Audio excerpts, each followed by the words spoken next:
Qui a dit que la Russie était isolée? Qui a dit que M. VP était infréquentable? Qui a osé imaginer qu'on pouvait isoler le pays le plus grand de notre planète Terre en termes de superficie, en termes de défense, en termes d'influence, même en termes économiques? C'est l'une des économies les plus fortes au monde. En termes militaires, c'est l'une des armées les plus fortes au monde. Dans tous les domaines. En termes de science, de technique et de technologie, c'est l'une des puissances les plus fortes au monde. Qui a pensé qu'on peut isoler un tel pays? Qui a mis cette idée dans la tête d'un certain nombre de personnes sur cette planète Terre? Ne soyez pas étonnés. Ce sont les Ouïsa qui l'ont fait. Avec leurs alliés sur le continent européen. Ce sont eux qui passent le plus clair de leur temps à dire que la Russie est isolée, que Vladimir Poutine est infréquentable. C'est faux et archi faux. Aujourd'hui, l'Occident est jalouse de quelque chose qui se passe en Russie. L'Occident suit avec beaucoup d'intérêt, beaucoup d'attention, ce qui se passe aujourd'hui en Russie. Je vais d'abord commencer. Et l'on me dira, oui, c'est normal, c'est son allié. Le président russe, le président chinois Xi Jinping, la deuxième puissance économique de ce monde-là, la Chine, est allé en Russie, a visité la Russie, a passé près d'une semaine avec son homologue russe. Le Brésil, l'Afrique du Sud, la plupart des chefs d'État africains ont rendu visite à M. Vladimir Poutine. Il y a eu le sommet Afrique-Russie. Le président de la Corée du Nord, le chef suprême, le guide, a rendu visite. Poutine est allé en Chine. Il est allé en Corée du Nord. Il est allé dans bon nombre de pays. Mesdames et messieurs, aujourd'hui, le 8 et le 9, il s'agit de la visite de qui est aujourd'hui la chose la plus importante aux yeux des Occidentaux. Narendra Modi. Écoutez bien, il s'appelle Narendra Modi. C'est le premier ministre de la 5e puissance économique mondiale. Il s'agit de l'Inde. Oui. C'est pas Poutine qui est parti en Inde. C'est le premier ministre indien, Narendra Modi, qui est à Moscou avec Vladimir Poutine pour un sommet extraordinaire. Un sommet suivi avec beaucoup d'attention par les Occidentaux. Ils sont d'ailleurs jaloux de ce sommet. On parle quand même de la 5e puissance économique mondiale, l'Inde. Et laissez-moi vous dire, sur la table, le menu, mesdames et messieurs, le menu est intéressant. Et c'est ce que c'est le menu qui intéresse les Occidentaux. De quoi l'Inde et la Russie vont parler? Monsieur Narendra et Vladimir Poutine vont parler de quoi? La venue de ce monsieur-là, c'est pourquoi? Est-ce que c'est pour envoyer des Indiens sur le terrain en Ukraine? Non. Ne vous trompez pas. Est-ce que c'est pour la coopération dans la défense? Ça fait partie. Est-ce que c'est pour la coopération technique et technologique? Ça fait partie. Est-ce que c'est pour commerce? Ça fait partie. Avant de poursuivre le visionnage de cette émission, je suis très heureux de vous savoir nombreux et nombreux sur ma plateforme YouTube KantéJ Visionnaire le vrai. Et je vous invite davantage à vous abonner là-dessus et activer la cloche de notification pour ne plus rater mes émissions prochaines. Mais aussi, je vous invite à vous abonner sur ma page Facebook Infomonde et J-Visionnaire et naturellement activer la cloche de notification pour ne plus rater mes vidéos. Monsieur Dmitri Peskov, le porte-parole du Kremlin, a fait une déclaration par rapport à l'inquiétude grandissante des Occidentaux sur la visite et ce sommet extraordinaire entre l'Inde et la Russie. Ça inquiète. les Occidentaux. Parce qu'ils ont tout mis en œuvre pour isoler ce pays-là, mais ils n'arrivent pas. Est-ce que la Russie est isolable? C'est la question qu'il faille se poser. Est-ce que la Russie est isolable? La réponse est non. Non et non. Oui, elle est isolable dans la tête de ceux qui veulent l'isoler. Mais dans la réalité, c'est tout autre chose. Parce que dans la tête déjà de ceux qui veulent isoler la Russie a perdu sur le terrain en Ukraine. L'Occident a raison d'attacher une grande importance à la visite de Narendra Modi en Russie. Il s'agit du Premier ministre indien.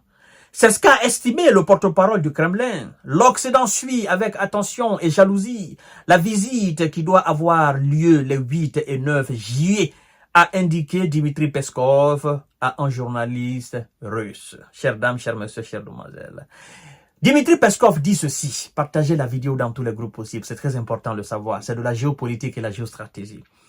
Ils la suivent avec attention, parlant des Occidentaux. Cela veut dire qu'il y attache une grande importance.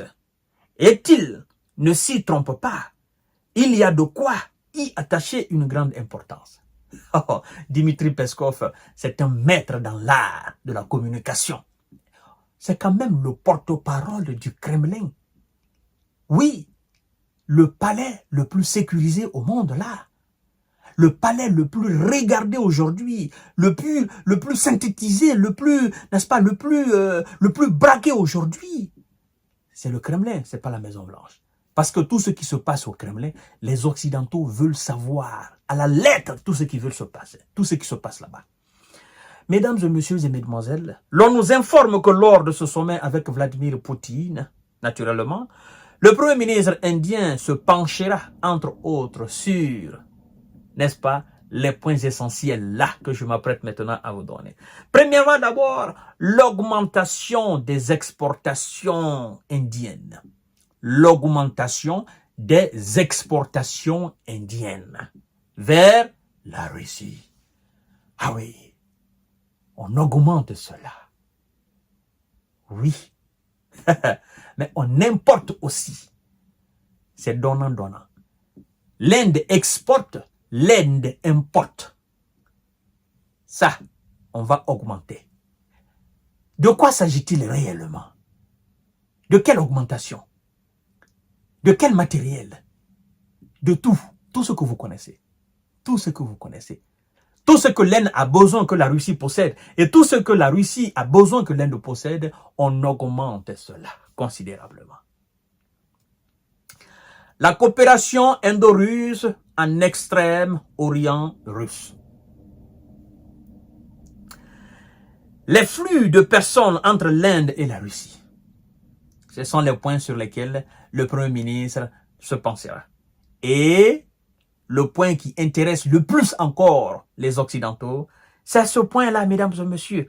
La coopération dans la défense, le commerce, les investissements, l'énergie, la science, les technologies et l'éducation. Ah, quand les Européens et les Américains entendent que la Russie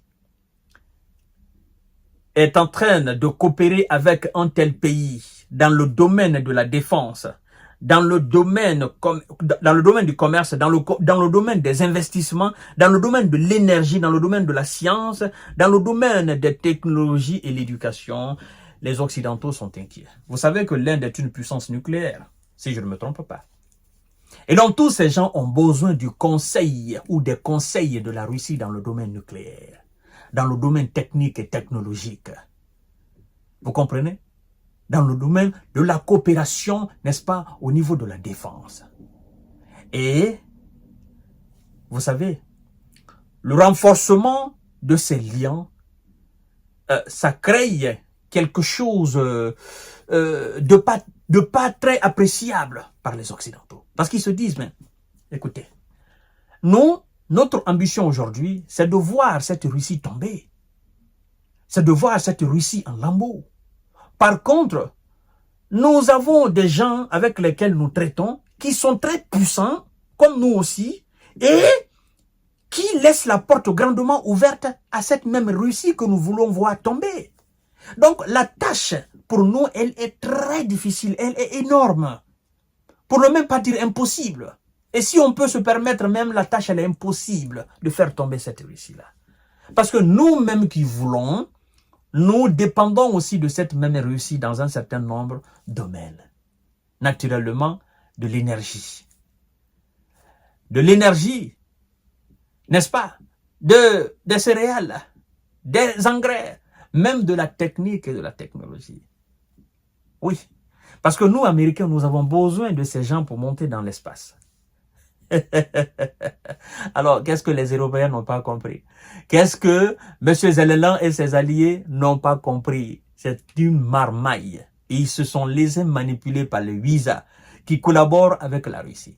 Et donc, mesdames et messieurs, la présence du Premier ministre aujourd'hui indien en Russie, ça fait jaser, ça fait couler assez d'encre. Parce que les Européens ne voulaient pas cela, les Américains. Mais puisque ils ne sont personne pour imposer ou pour donner des injonctions à l'Inde, ben, écoutez, ils sont obligés de constater seulement et certainement de commenter.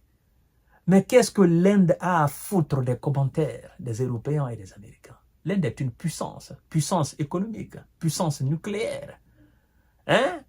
Puissance politique. Donc quand on est une telle puissance, ben, on n'a pas d'injonction à recevoir de qui que ce soit. C'est ça surtout. Voilà, la Russie est un pays qu'on ne peut pas isoler. Enlevez ça de votre tête, c'est impossible. À tout à l'heure pour notre série d'informations et de décortiquage. Partagez la vidéo dans tous les groupes possibles. Abonnez-vous sur ma chaîne YouTube Kanté-J Visionnaire le vrai, mais aussi sur mes différentes chaînes Facebook. Il y a Infomonde et puis il y a J Visionnaire. Et je vous donne rendez-vous tout à l'heure. Je vous souhaite une